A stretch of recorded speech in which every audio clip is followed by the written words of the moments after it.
The homage statism pays to liberty. Here's an odd thought for a libertarian. The government very rarely tells me to do anything. Once per year, the IRS orders me to pay federal income taxes.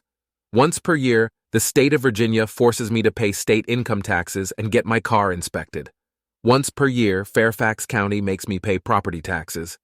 Traffic laws aside, the government leaves me alone more than 350 days per year. How is this possible when the government regulates almost every aspect of American life and takes 40% of GDP? The government controls the labor market, especially for foreign workers. The government decides what products I can and can't buy. The government runs a massive retirement system that I can't escape without leaving the country.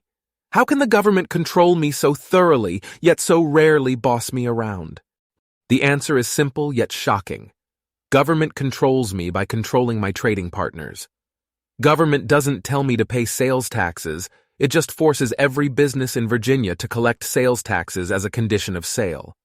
Government doesn't tell me who I can and can't hire.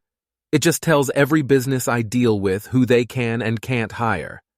Government doesn't even tell me I have to contribute to Social Security. It just requires my employer to make contributions on my behalf as a condition of employing me. Why is government coercion so predominantly indirect? Most economists would cite transactions costs. Bossing Costco around is far easier than bossing all of Costco's customers around. But this explanation is unsatisfying. Government eschews many cheap ways to directly bully private individuals into submission. For example, if government really wanted to crack down on scofflaws, it could pay cash bounties to whistleblowers of every description.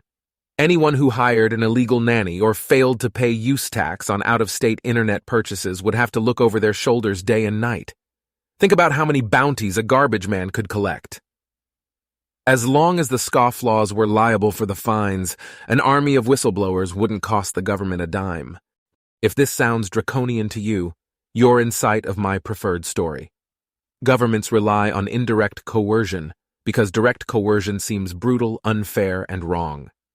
If the typical American saw the police bust down a stranger's door to arrest an undocumented nanny and the parents who hired her, the typical American would morally side with the strangers. If the typical American saw regulators confiscate a stranger's expired milk, he'd side with the strangers. If the typical American found out his neighbor narked on a stranger for failing to pay use tax on an out-of-state internet purchase, he'd damn his neighbor, not the stranger. Why? Because each of these cases activates the common-sense moral intuition that people have a duty to leave non-violent people alone. Switching to indirect coercion is a shrewd way for government to sedate our moral intuition. When government forces Costco to collect Social Security taxes, the typical American doesn't see some people violating their duty to leave other people alone. Why?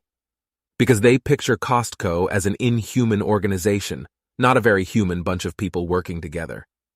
Government's trick, in short, is to redirect its coercion toward crucial dehumanized actors like business and foreigners, but don't get me started. Then government can coerce business into denying individuals a vast array of peaceful options without looking like a bully or a busybody. Of course, if the public fully absorbed the implications of common-sense morality, the government's ruse would fall flat. The public would look at the vast majority of business regulation and say, so a bunch of people are using their own skills and their own resources to make money. How on earth does that vitiate your duty to leave non-violent people alone? Yes, governments have been known to boldly contradict common-sense morality. Conscription is an obvious example. Common-sense morality says your body, your choice. Conscription says, your body? Where do you get these treasonous notions, Private? For the most part, though, governments prefer to take the path of least resistance. Instead of denying the duty to leave nonviolent people alone, government exploits a massive loophole. We're perfectly free to make any deal that government allows businesses to make with us.